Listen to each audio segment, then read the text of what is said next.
All right, let's jump right in. Today we're diving into something called the Lightnet Files.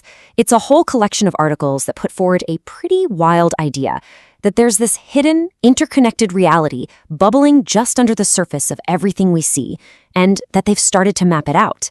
So, let's see what they found. Okay, this quote right here, this is from one of their articles called Born Knowing, and honestly, it's the perfect place to start. There is a quiet intelligence at work long before our first breath. I mean, think about that. The idea is that we're not born as empty vessels, right? It's suggesting there's some kind of design, some kind of blueprint to our consciousness from the very beginning. So what if it's all connected? I mean, really connected? That's the big question these Lightnet articles are posing. They're talking about a hidden blueprint that links your mind, the planet itself, and a reality that's, well, a whole lot weirder than we probably think. And that's exactly what we're going to unpack today. So let's kick things off by looking inward. We're going to start at the micro level with what these sources call the innate programming we're all born with. Okay, so check this out. One of the articles talks about how neuroscientists have discovered something pretty amazing. It turns out our brain doesn't start as a blank slate at all. It's more like it comes with a built-in operating system, you know?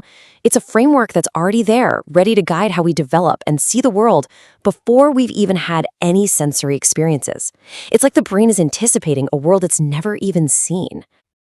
Now, here's where it gets really interesting. The sources don't just stop at the biology. They connect this idea of an innate blueprint to spiritual traditions.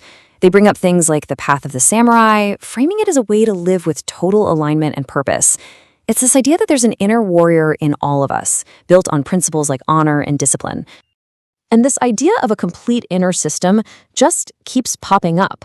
Another article points to ancient traditions, like how witchcraft sees consciousness as a balance of 5 core elements: earth, air, fire, water, and spirit.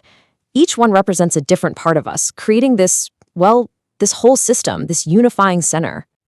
Okay, so if we're born with this incredible inner blueprint, you have to ask, right? Are there things on the outside that are trying to mess with it?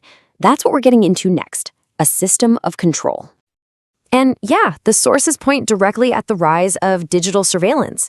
You can see here, they draw these parallels between laws in the UK and Canada, things that give the government huge power to store your browsing history, scan encrypted messages, the whole shebang. It's a pretty clear trajectory.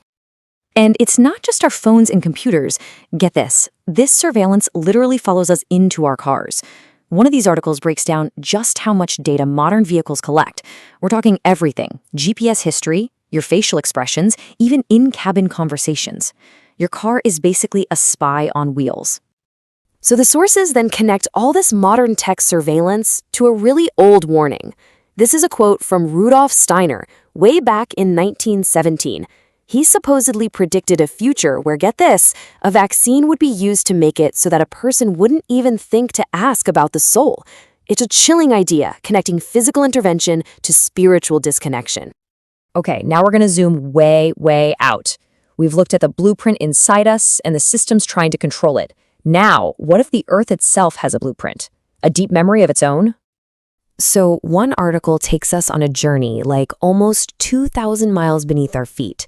Down at the boundary between the mantle and the core, scientists have found these ancient, massive structures. And they're not just random blobs of rock. They seem to hold a kind of geological memory. And here's the kicker.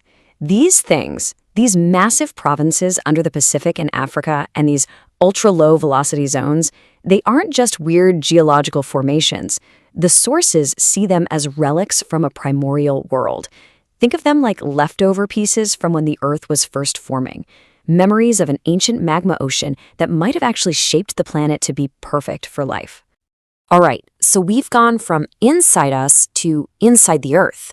Now it's time to look up, because the sources say this whole planetary story is just one part of a much, much bigger cosmic picture. And a huge piece of that puzzle, according to these articles, is the Kecksburg UFO incident back in '65. A fiery object crashes. The military shows up in force and takes away this metallic, acorn-shaped thing with weird symbols on it. The official story? Nothing was found. But decades later, you have eyewitnesses claiming they even saw a small, reptilian-like being recovered from the site. A classic case of the official story just not matching up with what people say they saw. The sources also get into some pretty out there physics, talking about particles called tachyons. They're described as these primordial particles from just after the Big Bang that are directly connected to the galactic central sun.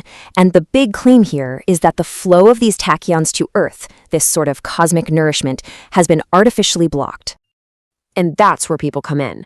The articles talk about a whole network of what they call light workers all over the globe. These are people who are consciously trying to heal themselves and the planet, to anchor these higher frequencies, and basically counteract all that disruption. Okay, so we've seen this massive interconnected picture, right? From our own inner programming to these giant cosmic forces. So what do you do with all that? What's the path forward for a person trying to navigate this great shift? Well, one article lays out a process for exactly that. It's a 3-step guide for what they call soul-led living. It's all about softening the ego, breaking through your own blockages, and finally actually living as your authentic self. It's about taking action that's truly aligned with who you are. And this alignment isn't just spiritual or mental, it's physical too. The sources point to things like a lab study on a natural enzyme called nattokinase, which was shown to dismantle over 80% of certain amyloid microclots. They're making a direct link between our physical health and our ability to navigate this bigger picture. And it's not just about what you do, but also the environment you're in. The articles talk about the emergence of high consciousness fields, basically specialized tech that creates a supportive, energetic bubble in your home or office. The idea is to create a space that helps you stay stable and uplifted. So after all that, after going from the blueprint in our own minds down to the core of the Earth and all the way out into the cosmos, the sources circle right back to one final, really powerful question. In a world full of hidden systems and ancient blueprints, is the greatest shift of all the one that happens right here inside of us? You've been listening to the Weaving the Lightnet TLDR. To explore more about any of these topics, visit lightnet.co.uk or listen to the full deep dive podcast episode linked below. Give the video a like, share this episode with others who would appreciate it, and subscribe to join us next week as we continue weaving the web of planetary consciousness together. Stay sovereign.